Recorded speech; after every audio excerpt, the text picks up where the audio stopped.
Rajesh ji, waste Bengal. Radhe Radhe महाराज जी। महाराज जी, पूजा पाठ नाम जप करने के बाद भी अगर मन में शांति ना मिले और हमें लगे कि परिस्थितियां अनुकूल नहीं हो रही, तो महाराज जी हमें क्या पाप, स्पष्ट शब्द समझो। पूर्व का किया हुआ पाप आज जप करोगे, पूजा पाठ करोगे तो भी शांति नहीं मिलेगी जब तक वो नष्ट नहीं हो जाएगा। पूर्व का पाप नष्ट होते ही हृदय शीतल हो जाएगा, और जब तक वो नष्ट नहीं होगा तब तक वो ताप देता रहेगा, जलाता रहेगा। ये पाप है पूर्व के, इसलिए भजन करते रहो, शांति मिलेगी। आज नहीं तो कल मिलेगी, वो पाप नष्ट होंगे। भजन छोड़ दोगे तब तो बहुत काल तक चलना पड़ेगा। दवाई चल रही है तो विश्वास है रोग का नाश हो जाएगा, दवाई छोड़ दिया तो रोग तो तांडव मचा देगा।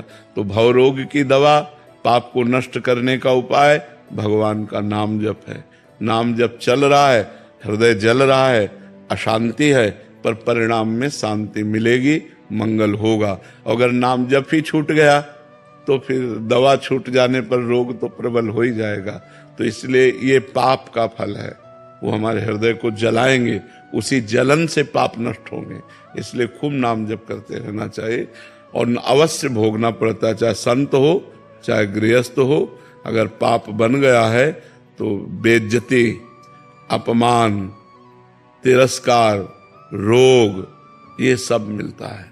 वो जलन होगी, वो नाना प्रकार की प्रतिकूलताएं आएंगी, उसी से तो हमारा पाप नष्ट होगा। दुख में पाप नष्ट होता है ना, जब हम अशांत होते हैं, दुखी होते हैं, तो पाप का दंड जो हमें भोगने को मिल रहा है वो हो जाता है। इसलिए नाम जप करो, खूब नाम जप करो, जरूर शांति मिलेगी। मोहन राज अवस्थी जी, नेपाल से। राधे राधे महाराज जी। महाराज जी, क्या मन में विकार आने पर और गलत आचरण होने पर भजन और पुण्य दोनों नष्ट हो जाते हैं? भजन नष्ट तो नहीं होता, रोक दिया जाता है। भजन कभी नष्ट नहीं होता। जैसे हमने 100 बार राधा राधा कहा और हमसे कोई पाप बन गया तो अब हमारे हृदय में भजन नहीं होगा, लेकिन वो 100 बार राधा नाम भागवतिक बैंक में जमा हो गया, उसका तुम्हें फल अलग मिलेगा, और जो पाप किया उसका फल अलग मिलेगा। पर पाप करने के कारण भजन में रुचि नहीं होगी, भजन की इच्छा नहीं होगी, और शांति भंग हो जाएगी, हृदय जलेगा, ऐसा होता है। भजन तो नष्ट नहीं होता। भजन एक अलग डिपार्टमेंट है और पाप एक अलग डिपार्टमेंट है। पाप का दंड अलग भोगना पड़ता है, भजन का आनंद अलग प्राप्त होता है। भजन कभी नष्ट नहीं होता, क्योंकि भगवान अविनाशी, तो भगवान का नाम अविनाशी। तो हमने जो राम कृष्ण हरि जपा, जो राधा राधा जपा, वो कभी नष्ट नहीं होता, वो मंगल करके ही रहता है। समझ रहे ना? डॉक्टर नेहा कुमावत जी। राधे राधे महाराज जी। महाराज जी, रोजमर्रा के जीवन में हमेशा सत्संग नहीं हो पाता, सही निर्णय नहीं ले पाते। जीवन में धर्म अधर्म, सही गलत का विवेक कैसे लाएं? कौन सा रास्ता आत्मिक खुशी के लिए है? भजन कर रहे हो और सत्संग सुनो, सुनना पड़ेगा। 20 मिनट 30 मिनट रोज दवा की तरह सत्संग सुनो, और नाम जप का नियम लो कि मैं 50,000 नाम जप, 10,000 नाम, 20,000 नाम, काउंटर रखो, उससे नाम जप करो, नियम लो। तो जब बुद्धि पवित्र होगी तो किसी से पूछना नहीं पड़ेगा कि आप धर्म कर रहे हो कि अधर्म कर रहे हो। वो तुरंत आपकी बुद्धि बता देगी कि आप धर्म कर रहे हो कि अधर्म कर रहे हो। पवित्र बुद्धि। अपवित्र बुद्धि तो अधर्म को भी धर्म बनाने की चेष्टा करती है। अपवित्र बुद्धि तो एक धर्म का मतलब यही चलेगा, ऐसा भी चलेगा। लेकिन जब पवित्र बुद्धि होती तो ठीक निर्णय करती, गलत है नहीं करना, सही है उत्साह आ जाएगा, करो, ऐसा। तो पवित्र बुद्धि करने के लिए 2 बात है, साधन को हरि भजन है, कै सत्संग सहाय। साधना मुख्य बात तो हरि भजन है, और उसकी सहायता सत्संग है। तो 30 मिनट 40 मिनट सत्संग सुने, और अगर एकदम आपका मन सत्संग में नहीं लगता तो एक क्लिप देख ले 5 मिनट की, 10 मिनट की, तो कुछ शब्द तो सत्संग के जाएंगे तो अपना प्रभाव दिखाई देंगे। तो सत्संग और नाम जप, भगवान नाम जप, इससे मंगल हो जाएगा, बुद्धि पवित्र रहेगी। हमें क्या करना चाहिए क्या नहीं करना चाहिए, ये हमारी बुद्धि ठीक निर्णय कर पाएगी। अंकित जैन जी। शेयर। महाराज जी, आपकी कृपा से आध्यात्मिक रुचि जागृत हुई है। नित्य एकांतिक सुनता हूँ, नाम जप करता हूँ, ठाकुर जी की सेवा भी करता हूँ, परंतु कभी कभी प्रमाद कर लेता हूँ। किस बात में प्रमाद? आलस आ जाता है कभी कभी। सो गए फिर शुरू कर दिया। 24 घंटे थोड़ी सो सब। भाई आज हमारा 8 बजे से 9 बजे का नियम है जप करने का, हमारा मन नहीं लगा, हम सो गए। लेकिन 10 बजे से 11 बजे तक जब हमारा नींद खुली, जब हमारा मन आया, फिर हम अपने नियम को पूरा करना है। समय बदल सकता है, सुबह की जगह हम शाम कर सकते हैं, दिन की जगह रात में कर सकते हैं, पर अपना नियम पूरा करें, ऐसा बांधना चाहिए नियम। अगर आज नियम बिल्कुल नहीं हुआ तो कल डबल करेंगे। आज की जगह कल हो सकता है, पर डबल करेंगे, ऐसे रखना चाहिए तो ठीक हो जाएगा। प्रमाद फिर ठीक हो जाएगा जी। राजगोपाल जी। राधे राधे। राधे राधे महाराज जी। महाराज जी, मैं तमिल और देवनागरी में लिखता हूँ, दोनों भाषाओं में मन से लिखा जा सकता है? मतलब किसी दूसरी भाषा में अगर जैसे आप कहते हैं चिंतन करो राधा, तो राधा एक तो हम हिंदी में लिख रहे हैं, तो अपनी भाषा में राधा लिखेंगे तो चलेगा? हाँ चलेगा। भगवान की सब भाषाएं हैं, भगवान के सब लोग हैं, तो सब भाषा भी तो होगा। भगवान से अंग्रेजी में बात करोगे तो नहीं समझ पाएंगे क्या? तमिल से करोगे तो समझ जाए, क्योंकि सारी भाषाएं उन्हीं से प्रकट है ना। वो तो जगत गुरु हैं, वेद भाषा उन्हीं से प्रकट है, सब भाषा उन्हीं से प्रकट है, सब उन्हीं से। तो जो जिस भाषा वाला है हम तुम नहीं समझ सकते, लेकिन भगवान समझ सकते हैं। भगवान तो उसकी भी समझते हैं जो कोई भाषा नहीं बोल सकता। जो कोई भाषा नहीं बोल सकता, भगवान उसकी भी भाषा समझते हैं। सर्वज्ञ है भगवान का एक नाम, सर्वज्ञ है। सर्वज्ञ माने सब ज्ञान, उन्हीं से सब ज्ञान प्रकट होता है। तो लिखिए, आप तमिल भाषा में लिखिए, भगवान उसको देख रहे हैं। अमित कुमार जी, गुजरात से। राधे राधे महाराज जी। राधे राधे महाराज जी। महाराज जी, एक एकांतिक वार्तालाप में आपने मन को भगवान कहा था, और एक एकांतिक वार्तालाप में उसको आपने दुश्मन मानने को बोला। तो महाराज जी, इस बात में महाराज जी अंदर का जो स्वरूप है वही मन है, जिसको हम जैसा बनाना चाहें वैसा बन जाता है, यानी कि मन, आत्मा, सूक्ष्म शरीर ये सब एक ही हैं? वैसे तो एक के सिवा दूसरा कुछ है ही नहीं, पर जब विस्तार हो जाता है तो उसी को अलग अलग वर्णन करते हैं। कंस में भी वही भगवान है, एक परम महाभागवत देवर्षि नारद जी में भी वही भगवान है। तो देवर्षि नारद जी जाते हैं तो भगवान उनकी पूजा करते हैं और कंस का मर्दन करते हैं। इसे लीला कहते हैं भगवान की। गीता में भगवान ने मन को कहा, इंद्रियाणाम मनश्चास्मि, इंद्रियों में मैं मन हूं। और यही मन जब गलत मार्ग में चला जाता है तो बोले बड़ा दुष्ट है ये, इसका मन बड़ा दुष्ट है, देखो कैसे कैसे आचरण कराता है। तो सही पूछो तो जो सत्ता है वो अच्छे में भी है और बुरे में भी है। लेकिन जब अच्छाई की तरफ हम बढ़ते हैं तो हमें सुख और शांति मिलती है, और जब बुराई की तरफ बढ़ते हैं तो दुख और अशांति मिलती है।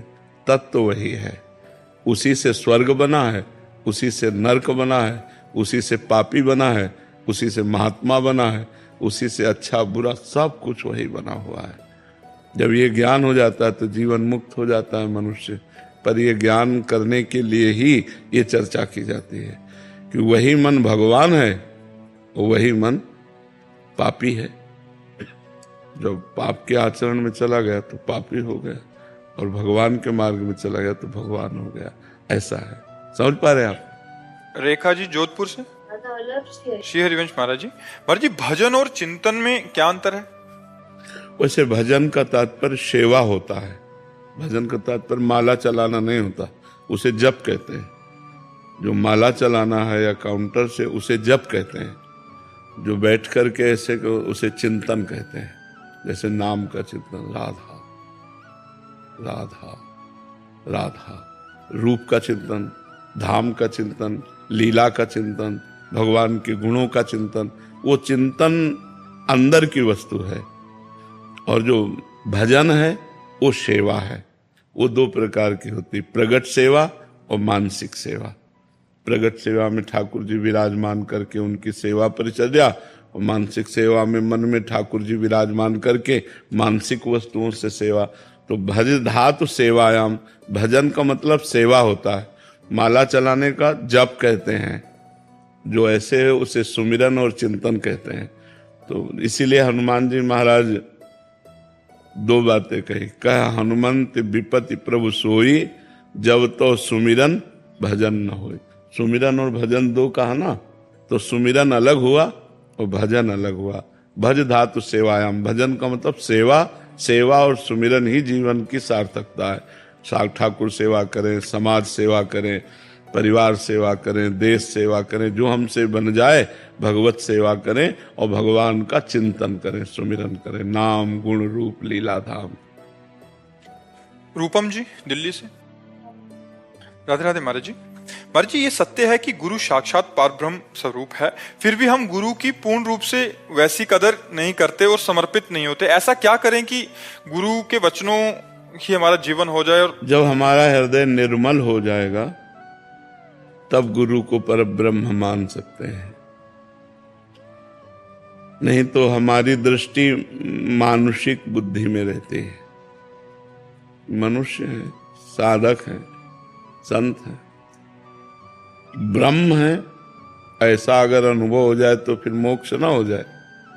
भाई अब किस भगवान के दर्शन करने, मैंने तो भगवान के दर्शन पा लिए।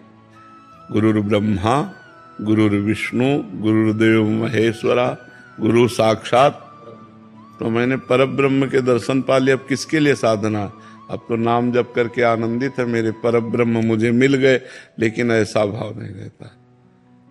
गुरु को एक गाइड मान करके उनके द्वारा दिए हुए साधन से फिर परब्रह्म की प्राप्ति रहता है ना। पहले सबके दिमाग में रहता है गुरु एक रास्ता बताने वाला है, और जो रास्ता चल करके प्राप्त किया जाता है वो परब्रह्म होता है। लेकिन ये पता नहीं कि जो चल कर प्राप्त होता है वही गुरु रूप में रास्ता बता सकता है, दूसरा कोई नहीं बता सकता। वही परब्रह्म ही गुरु रूप में आया है। बंदो गुरुपद कंज कृपा सिंधु नर रूप हरि, महामोह तम पुंज जासु बचन रवि कर निकर। जिनके वचन सूर्य की तरह प्रकाश फैला कर हम माया का नाश करके ब्रह्म का साक्षात्कार कराते हैं, वो गुरुदेव भगवान है। साक्षात हरि ही गुरुदेव रूप में आके। पर ये भावना बहुत ऊंची है। गुरु को अगर हम संत ही मान लें अच्छा तो बड़ी बात है, नहीं हमारी दृष्टि मनुष्य दृष्टि रहती है, नहीं रहती। ईमानदारी से पूछो तो मनुष्य दृष्टि रहती है। जैसे सब मनुष्यों में तो थोड़ा श्रेष्ठ पर मनुष्य बुद्धि रहती। गुरु में मनुष्य बुद्धि हट जाए और भगवत बुद्धि हो जाए, तब जाने कि अब हमारी साधना ठीक हो रही है। तो इसके लिए खूब नाम जप करे, शास्त्रों का स्वाध्याय करे, पवित्र आचरण करे। तो जब हृदय पवित्र होगा तो गुरु साक्षात परब्रह्म ये अनुभव आएगा। नहीं तो ऐसे मनुष्य ही दिखाई देंगे, परब्रह्म का अनुभव होना मुश्किल है जी। तनिष्क जी मध्य। राधे गुरु। श्री हरिवंश महाराज जी। गुरु जी, मेरा प्रश्न है कि क्या संसार में जहां भी हमें सुख या दुख दिखाई देता है, क्या ये केवल हमारे मन की उपस्थित संस्कारों के कारण ही दिखाई दे रहा है? क्या वास्तव में संसार में या कोई अस्तित्व नहीं है, संसार का अस्तित्व ही नहीं है? हाँ, नहीं, संसार का अस्तित्व ही नहीं है।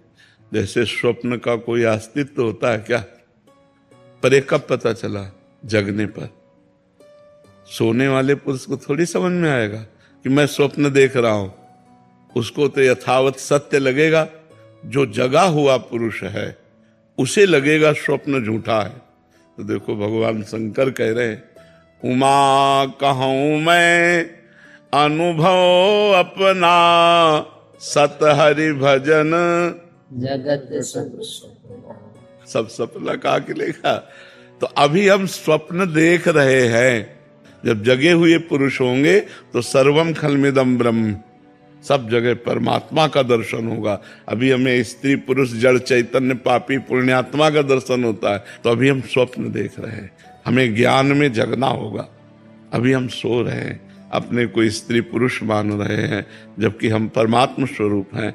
परमात्मा के अंश स्वरूप हैं, तो हमें भजन करना चाहिए, अच्छे आचरण करने चाहिए, नशा गंदा आहार इसका त्याग करना चाहिए, तो हम जग जाएंगे। अभी हम अज्ञान की नींद में सो रहे और ये संसार रूपी स्वप्न देख रहे हैं, थोड़ा जगे तब हमें समझ में आएगा। और गुरु जी, जब इंद्रिया किसी भोग को देखती है तो स्टार्टिंग